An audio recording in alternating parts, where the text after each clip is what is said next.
In this video, I will show you how to add months to a date in Excel like this. So let's get started. Here in this Excel sheet, I have some dates in this column.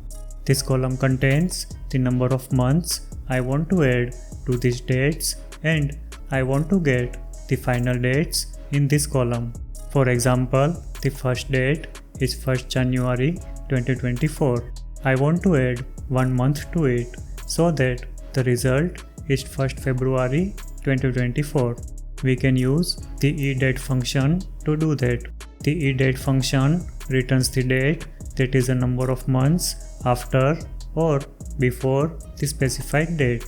This function takes two arguments, a valid Excel date and a number of months. If the second number of months argument is positive, it returns a future date, and if the number of months argument is negative, it returns a past date.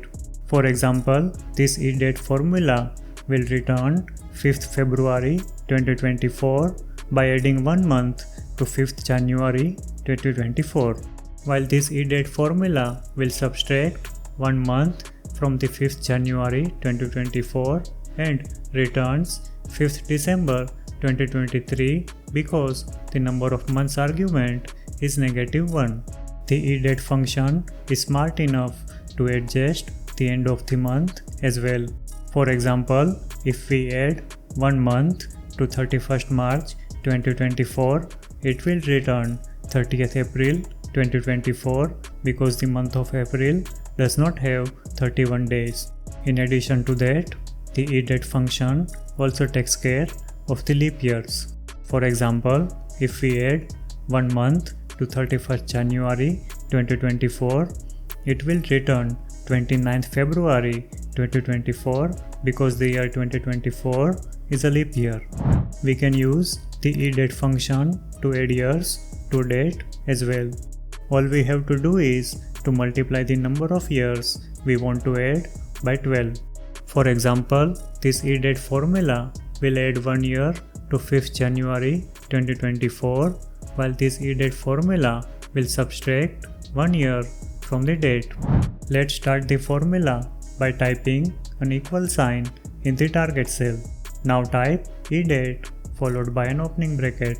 Select the cell containing the date as the first argument. Type a comma and then select the cell containing the number of months. Type the closing bracket and hit the enter key to complete the formula. As you can see, we now have 1 month added to the first date. Drag the cell down from the bottom right corner to copy the formula to other cells. As you can see, we now have the final dates by adding or subtracting months from the specified dates in this column. Watch these videos to learn more Excel tips, tricks and how-to tutorials. If you found this video helpful, please like the video and subscribe to our channel.